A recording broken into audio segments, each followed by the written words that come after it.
सज्जाद सऊदीया गया तो इसकी बीवी फ़ोन पर कहती कि अम्मा मुझे बहुत मारती हैं, मुझे अपने पास ले जाएं। तो सज्जाद की माँ कहती कि तुम्हारी बीवी का ज़हनी तवाज़ुन ख़राब हो गया है, इसीलिए ऐसी बातें करती रहती है।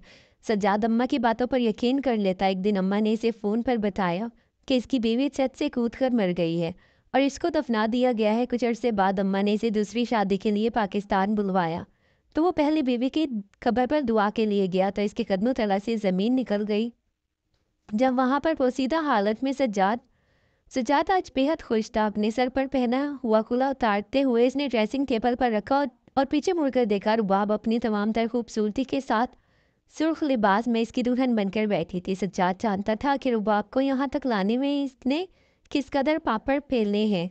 अम्मा की बहन की हाँ इसके बचपन की मंगनी हुई थी। सारे ख़ानदान वाले जानते थे कि आयशा सज्जाद की मंगेता है, मगर यूनिवर्सिटी के अव्वलीन दिनों में ही सज्जाद के दिल को रुबाब भाग गई।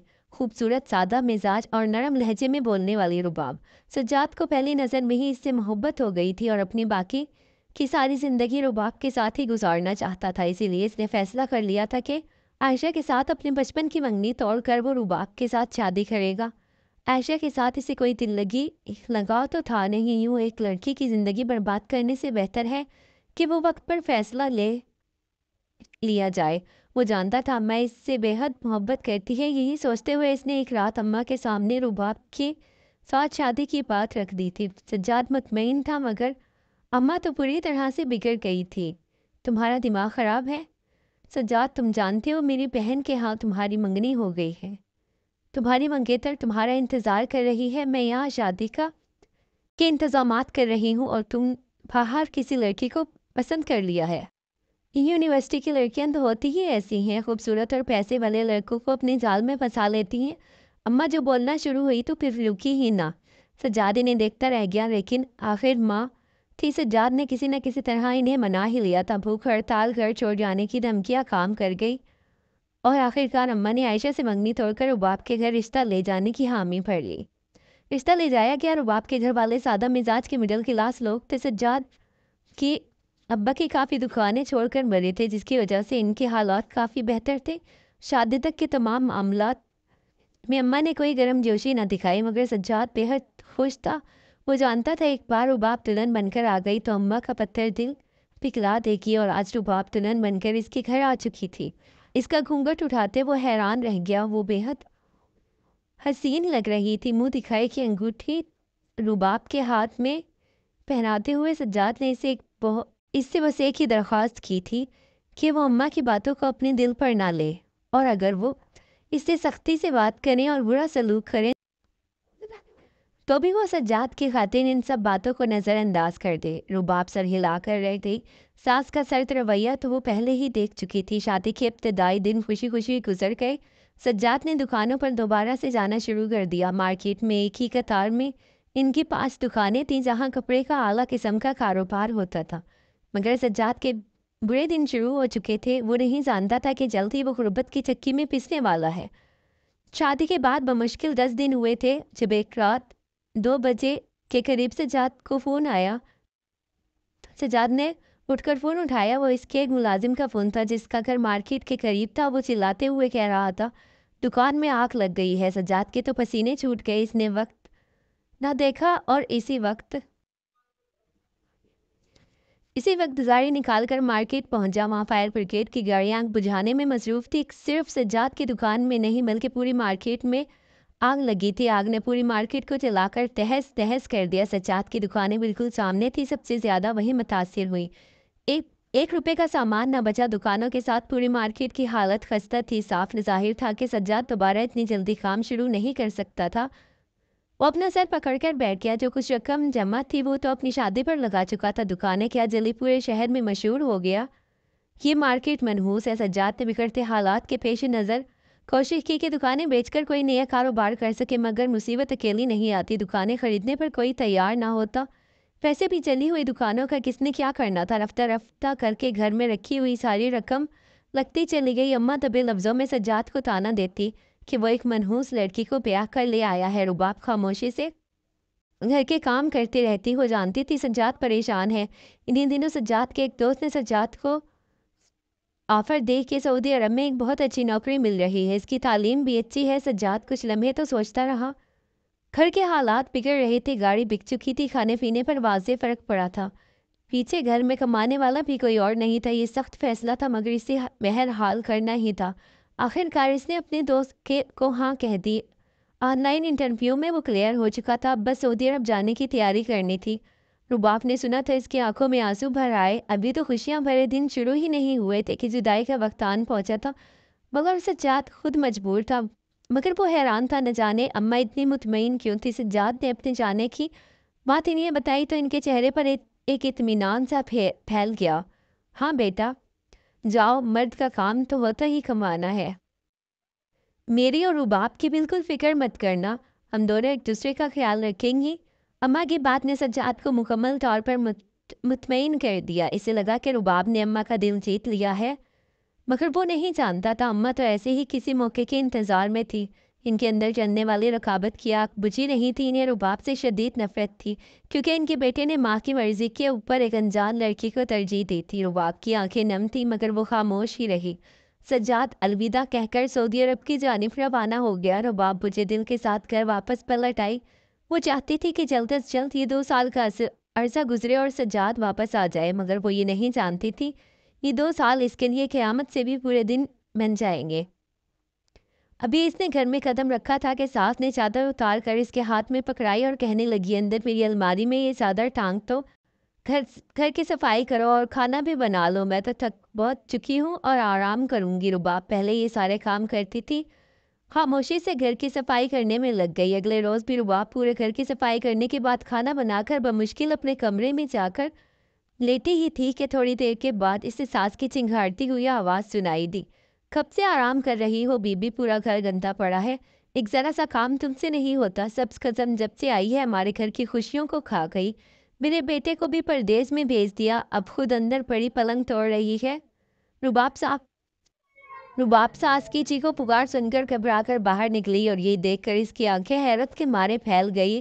پورے گھر کی زمین پر جا بجا مٹی پڑی تھی، جس کے اوپر پانی اس طرح پھینکا گیا تھا وہ کیچڑ سا بن گیا تھا۔ گھر کے سارے بستروں کے کور، صوفوں کے کور، پردے اتار کر اماں نے ایک طرف رکھے ہوئے تھے۔ کچن میں برتنوں کا انبار تھا جو سنک کے اندر جمع تھے۔ رباب نے حیرت سے اپنے چہرے پر ہاتھ پھیرا، ابھی تو وہ یہ سارے کام کر کے بمشکل کمرے میں گئی تھی۔ صبح فجر کے وقت سے لگی وہ 1 بجے کے قریب فارغ ہوئی تھی، لیکن گھر پھر سے گندا کیسے ہو گیا؟ رباب نے یہی بات ساس کو کہنے کی کوشش کی تو وہ الٹا اس پر برس پڑی، ہاں اب تم کیا کہنا چاہتی ہو؟ گھر میں نے گندا کیا ہے؟ چھوٹے بچے بھی نہیں ہیں گھر میں، آخر تم ثابت کیا کرنا چاہتی ہو؟ کام خود سے نہیں ہوتا اور الزام مجھ پر لگا رہی ہو۔ فون آنے دو سجاد کا، میں اسے بتاؤں گی کہ اس کی پسند کی لائی ہوئی بیوی کیا گل کھلاتی پھر رہی ہے۔ رباب گھبرا گئی۔ سجاد نے پہلے ہی روز کہا تھا کہ ماں کے ساتھ بدتمیزی کبھی نہیں کرنا اور ان کی کہی ہر بات کو خوش دلی سے برداشت کرنا۔ اس نے ساس سے معذرت کی اور فوراً سے جھاڑو اٹھا کر دوبارہ صفائی کرنے لگی۔ شام تک وہ گھر کی صفائی کرتی رہی اور پھر تو یہ معمول بن گیا، دھلے ہوئے برتن دوبارہ سے گندے ہو کر سنک میں پڑے ہوتے، کچن کے شیلف پر سوکھا آٹا اور سالن گرا ہوتا۔ وہ کھانا بنا کر رکھ کر جاتی، واپس آتی تو کھانے میں نمک اس قدر تیز ہوتا کہ وہ کھانے لائق نہ رہتا۔ مجبوراً رباب کو دوبارہ کھانا پکانا پڑتا۔ آٹا گوندھ کر فریج میں رکھتی اور اگلے صبح اٹھ کر دیکھتی تو فریج بند ہوتا، آٹے میں سے بدبو اٹھ رہی ہوتی۔ مجبوراً اسے دوبارہ آٹا گوندنا پڑتا۔ وہ ایک ہی کام کو دن میں کئی مرتبہ کرتی۔ اماں اسے کام نہ کرنے کے جرم میں کبھی تھپڑ مارتی اور کبھی پاس پڑی ہوئی کوئی چیز اٹھا کر دے مارتی۔ اس روز بھی رباب کھانا بنا کر واش روم گئی تاکہ وضو کر لے اور واپس آتے ہی اس نے دیکھا ہانڈی الٹی پڑی تھی اور سارا سالن چولہے اور سلیب کے اوپر بہہ رہا تھا۔ رباب ہکا بکا رہ گئی۔ اماں کھانا مسلسل مانگ رہی تھی۔ رباب نے ڈرتے ڈرتے انہیں بتایا کہ سالن گر گیا ہے۔ سجاد کی ماں کے پاس اس وقت مسالے کوٹنے والا ڈنڈا پڑا تھا، اس نے وہی اٹھا کر رباب کے سر پر دے مارا۔ رباب کے سر میں بری طرح سے چوٹ آئی، اسے شدید تکلیف محسوس ہوئی، اس کی آنکھوں سے آنسو بہہ نکلے۔ اماں کی چیخو پکار جاری تھی۔ رباب نے دوبارہ سے کھانا بنایا اور انہیں دیکھ کر کمرے میں آ گئی۔ اس نے اب تک سجاد کو اس بارے میں کچھ نہیں بتایا تھا، مگر اس رات اس نے خوب روتے ہوئے سجاد کو بتایا کہ اماں چھوٹی چھوٹی باتوں پر اس پر ہاتھ اٹھاتی ہیں، گھر کے کام خراب ہو جاتے ہیں اور دوبارہ سے کرتی ہے، اور اماں پر الزام نہیں لگانا چاہتی، مگر نہ جانے یہ سب کون کرتا ہے۔ सज्जाद हैरत का शिकार था। अम्मा ने तो कुछ ऐसा नहीं बताया था। मजबूरन इसने अगले रोज़ माँ को फ़ोन किया। सज्जाद की माँ खामोशी से सब कुछ सुनती रही और जैसे ही सज्जाद चुप हुआ वो कहने लगी, मैं तुम्हें बताना नहीं चाहती थी मगर न जाने क्यों तुम्हें एक पागल लड़की को लाकर मेरे सर पर बिठा दिया है। ये खुद अजीब हरकतें करती है, बना हुआ सालन फेंक देती है, घर गंदा करती है, फिर खुद सफाई भी करती है, सारा दिन पागलों वाली हरकतें करती है और ऊंचा ऊंचा हंसती है, कमरे में घुसकर न जाने किससे बातें करती रहती है। अम्मा ने वाज़ा तौर पर रुबाब की ज़हनी हालत पर खदशा ज़ाहिर किया। सज्जाद ने इन्हें टालकर फ़ोन बंद कर दिया और फिर तो ये मामूल बन गया। रुबाब के नंबर से अब फ़ोन आना भी बंद हो चुके थे। ना मालूम क्या बात थी, वो ये नहीं जानता था कि इसकी माँ ने रुबाब का फ़ोन लेकर तोड़ दिया है और घर से बाहर निकलने पर पाबंदी लगा दी है। वो सारा दिन रुबाब पर गहरी नज़र रखकर बैठे रहते। इनकी ज़िंदगी का बस यही मकसद बन गया था कि वो उठते बैठते बस रुबाब को कचूके लगाती रहती। इन्हीं दिनों रुबाब की माँ का इंतकाल हो गया। मोबाइल इसके पास था नहीं, छोटा कोई बहन भाई भी नहीं था। बाप पहले ही मर चुका था। रबाब अपनी माँ की इकलौती औलाद थी। एक दूर पार के रिश्तेदार ने आकर रबाब को इत्तला दी कि इसका दिल पड़ने लगा। रबाब ने चादर ओढ़ी और फ़ौरन जाने के लिए तैयार हो गई, मगर सास ने अपनी आखिरी हद दिखाने का फैसला कर लिया था। सज्जाद की माँ ने रुबाब को माँ के जनाजे तक पर न जाने दिया। वो रोती बिलखती रही। सज्जाद की माँ ने दरवाजे को ताला लगाकर चाबी अपने पास रख ली। वो पूरी रात चीख चीख कर रोती रही। सास ने इसे इसकी माँ का आखिरी दीदार भी न करने दिया। अगले दिन सज्जाद का फ़ोन आ गया। इसे किसी ने भी ना बताया कि रबाब की माँ का इंतकाल हो चुका है। इसे फ़ोन पर किसी के रोने की हल्की हल्की आवाज़ें आ रही थी। इसने बेख्तियार पूछा, अम्मा पीछे कौन रो रहा है? इतनी ज़ोर ज़ोर से रोने की आवाज़ें आ रही हैं, क्या टीवी चल रहा है? सज्जाद की बात पर इसकी माँ लहजे को रंजीदा बनाते हुए बोली, क्या बताऊँ बेटा, जब से तुम गए हो तुम्हारी बीवी की जहनी हालत दिन ब दिन ख़राब होती चली जा रही है। इस वक्त भी अपने कमरे में ऊंची ऊंची आवाज़ में चीखो पकार कर रही है। मोहल्ले के लोग मुझसे आकर पूछते हैं आखिर बहू को क्या हो गया। मैं इसे डॉक्टर को भी दिखा चुकी हूँ, लेकिन क्या करूँ, मेरी समझ में कुछ नहीं आता। अम्मा की इस बात ने सज्जाद को परेशान करके रख दिया। इसने रुबाब के मोबाइल का पूछा तो अम्मा ने कहा रुबाब ने अपना मोबाइल पानी वाली टंकी में फेंक दिया था, जिसकी वजह से वो ख़राब हो गया है। अब तो सज्जाद को भी शक होने लगा कि वाकई इसकी जुदाई का रुबाब पर बहुत बुरा असर तो नहीं पड़ा। इसने फैसला कर लिया कि वो जल्द काम से छुट्टी लेकर पाकिस्तान जाएगा, मगर इससे पहले ही एक बुरी खबर इस तक पहुंची। एक रोज़ वो काम से छुट्टी करके अपने क्वार्टर वापस जा रहा था कि इसके मोबाइल पर कॉल आने लगी। सज्जाद ने रास्ते में ही कॉल अटेंड कर ली। दूसरी जानिब अम्मा थी, इनकी आंखों से आंसू बह रहे थे। सज्जाद परेशान हो गया। क्या बात है अम्मा? अम्मा आप क्यों इस तरह से रो रही है? इसने घबरा कर सवाल किया, मगर दूसरी जानिब माँ की हिचकियाँ थमती ही ना थी। रोते रोते बमुश्किल बोली, तेरी बीवी ने छत से छलांग लगाकर खुदकुशी कर ली है। अम्मा की बात थी या गोया कोई तीर जो सज्जाद के सीने में घुप कर रह गई। वो फटी फटी निगाहों से मोबाइल की जानिब तकने लगा, मगर अम्मा बार बार यही बात दोहरा रही थी कि रबाब की ज़हनी हालत बहुत ज़्यादा ख़राब हो गई थी। वो अपने आप से डरने लगी थी। खुद इसी दौरान इसने आज दोपहर के वक्त छत से कूदकर खुदकुशी कर ली है। सज्जाद के सर पर तो गोया आसमान टूट पड़ा। मोबाइल की स्क्रीन तारीख हो चुकी थी, मगर वो यूं ही इसे हाथ में लेकर देखता रहा। इसे पता ही ना चला वो चलते चलते सड़क के बीच आ पहुंचा। अचानक गाड़ी की जोरदार टक्कर ने इसे सड़क के दूसरी जानिब उछाल दिया। सज्जाद की आंखें बंद होती चली गई। इसे शदीद चोटें आई थी। जब इसकी आंख खुली तो इसने खुद को अस्पताल में पाया। इसे 3 रोज़ बाद होश आया था। टांग में फ्रैक्चर हुआ और अगले 3 माह तक वो चल फिर नहीं सकता था। सज्जाद के शब रोज़ शदीद तकलीफ में गुजरने लगे। इसे रबाब की याद आती तो वो फूट फूट कर रोने लगता। इसकी इतनी हिम्मत भी ना थी कि दोबारा माँ से फ़ोन करके पूछ सके कि इसने रुबाब के कफन दफन का इंतज़ाम कैसे किया। इसकी खुशकिस्मती थी कि सऊदीया में इसके दोस्त ने इसकी बीमारी के दिनों में इसे अपने घर में रख लिया। अम्मा की कॉल आई तो सज्जाद को इस हालत में देखकर तड़प सी गई। सज्जाद ने इनसे पूछा कि इन्होंने रुबाब की लाश को कहाँ दफन किया, तो अम्मा ने बताया किसी कब्रिस्तान में जहाँ सज्जाद के बाप को दफनाया गया था। सज्जाद का दिल कट कर रह गया। इसने रबाब के साथ अपनी आने वाली ज़िंदगी गुजारनी थी, मगर वो नहीं जानता था ये सफ़र इतना छोटा होगा। बिस्तर पर पड़े पड़े इसे कई दिन गुजर गए थे।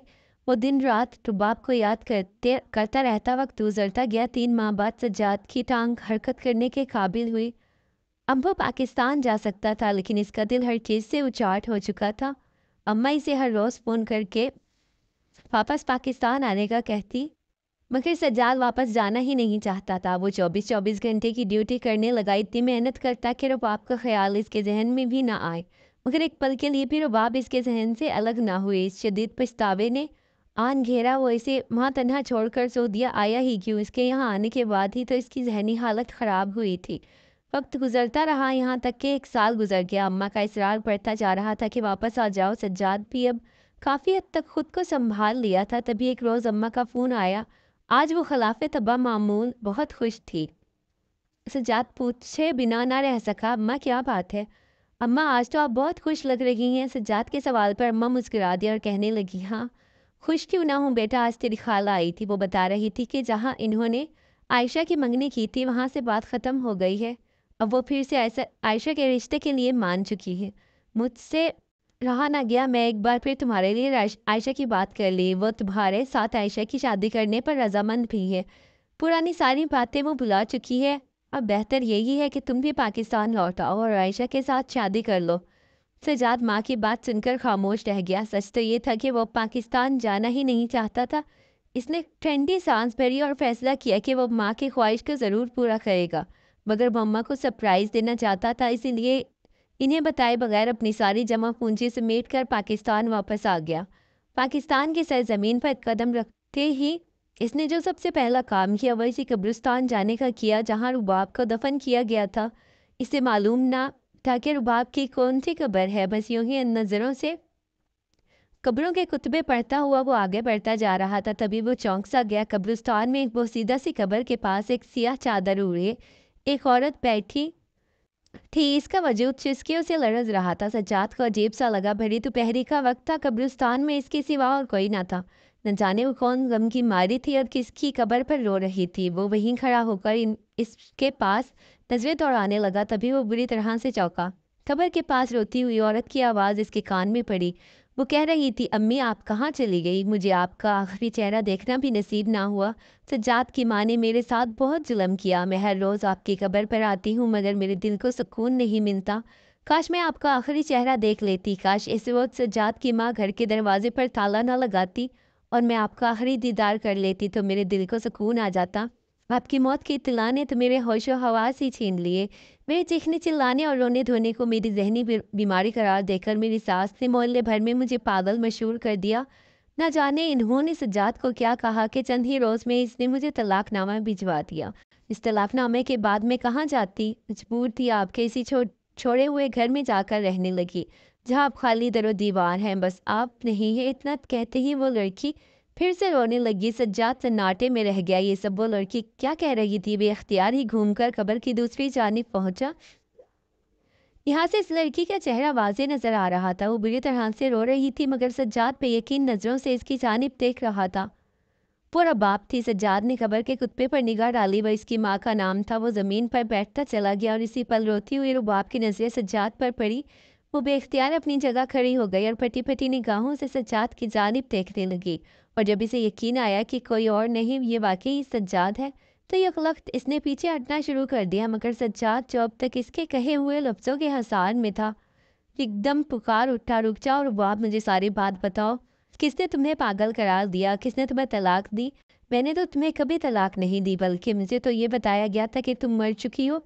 सज्जाद जल्दी से बोल उठा। इससे पहले कि रुबाब चली जाती वो इसे जिंदा देखकर ही अभी तक संभल ना पाया था। दोनों के लिए ये एक शदीद झटका था। मगर इब्तदाई शाख से संभलने के बाद रुबाब ने रोते हुए सज्जाद को बताया कि माँ के इंतकाल के कुछ अरसे बाद वो शदीद तौर पर सदमे का शिकार रही और इसी दौरान एक तलाकनामा इसे दिखाया गया जिसमें सज्जाद के साइन थे। रुबाब इन दिनों इतनी बुरी हालत में थी कि इसने गौर करना मुनासिब भी न समझा कि तलाकनामा असली है या नकली। सास ने घर से निकाल दिया तो वो खामोशी से माँ के घर चली गई। सज्जाद अपना सर पकड़ कर रह गया।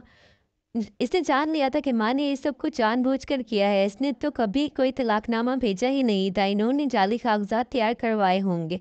रबाब की बात सुनकर इसे माँ की सारी असलियत पता चल चुकी थी। शायद ये खुदा की मसलियत थी कि वो घर जाने के बजाय पहले कब्रिस्तान आया था। अल्लाह इसे इसकी बीवी से मिलवाना चाहता था। सज्जाद ने इसी लम्हे फैसला किया। इसने रुबाब का हाथ पकड़ा और इसकी जानिब देखते हुए बोला, अगर ऐसी बात है तो आज के बाद मुझे कोई तुमसे अलग नहीं कर सकता। इसके चेहरे पर खुशी आ गई ये जानकर के सज्जाद ने तो कभी इसे तलाक दी ही नहीं थी। इसका उजड़ा हुआ घर फिर से आबाद हो गया था। वो अल्लाह का जितना भी शुक्र अदा करती कम था। सज्जाद इसका हाथ थाम कर इसे घर ले जा रहा था जहाँ वो हमेशा एक दूसरे के साथ रहने वाले थे।